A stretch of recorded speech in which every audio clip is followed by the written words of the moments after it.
eta hemen ez dauden beste batzuk ere. Errepikatzeko prest daude, eta bueno, ikusten duzuten bezala, galdera horrebi erantzuna, baiezkoa.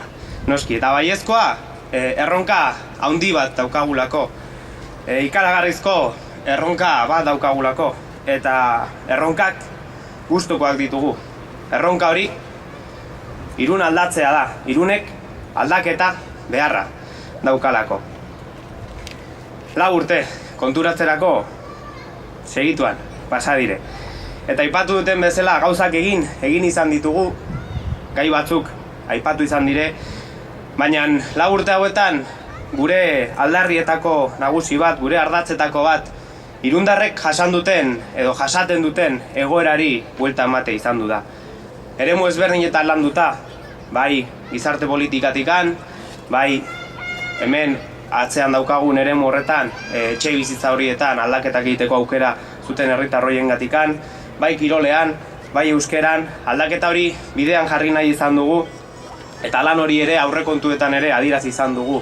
Behin eta berriro esan baitugu, herri honetan etxe bakoitzean aurrekontuak aldatu behar izan dituztela, baina guztion etxea den horretan aurrekontuak ez duela aldaketarikan eduki. Ez duela benetan herri honek bizi duen egoerari erantzun.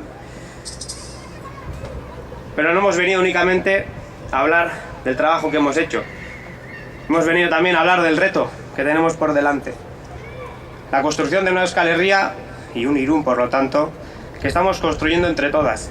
Como lo va a reconocer la Diputación Foral de Guipúzcoa, dando la placa de oro a personas venidas en la época franquista por diferentes razones a este pueblo, desde los pueblos diferentes del Estado español, o la contribución que hacen diferentes migrantes de esta ciudad o venidos a esta ciudad. Hoy nos encontramos en San Miguel, un barrio que ha recibido muchísima gente desde el Estado español, y creemos que también por aquí va a venir el cambio. Nosotros venimos hoy a hacer esta presentación a este lugar porque realmente creemos que Irún lo vamos a cambiar por todos los barrios, y esa es nuestra idea. Un gran reto, el del cambio. Lo voy a repetir una y otra vez, y me escucharéis la palabra de cambio durante los siguientes meses.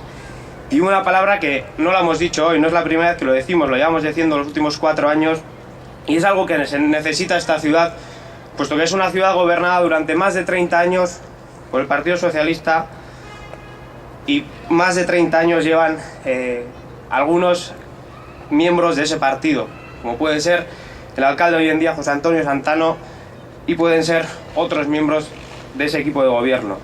Un cambio que incluso a ellos les hemos escuchado decir que van a ser ellos, ¿no?, la línea del cambio. Algo que nosotros realmente no nos lo podemos creer. Esta ciudad realmente necesita un cambio, y ese cambio es un cambio de aire fresco. Un cambio de aire fresco que va a venir por parte de EH Bildu. Haize freskoa, bai. Iruni haize hori guk emango diogu. Orain arte lanean aritu garenak, orain konpromiso hartzen dugun talde honek, eta hemen zaudeten guztiok ere ziur gaude bide horretan lagundu egingo gaituzuela. Beraz, gaurkoan eta guztion buruan sartuta nahi dudan hitz bat, eta guztiok zuen eremuetan ere argi erakutsi nahi behar duzuten hitz bat, aldaketa badator, Irunek aldaketa edukiko du.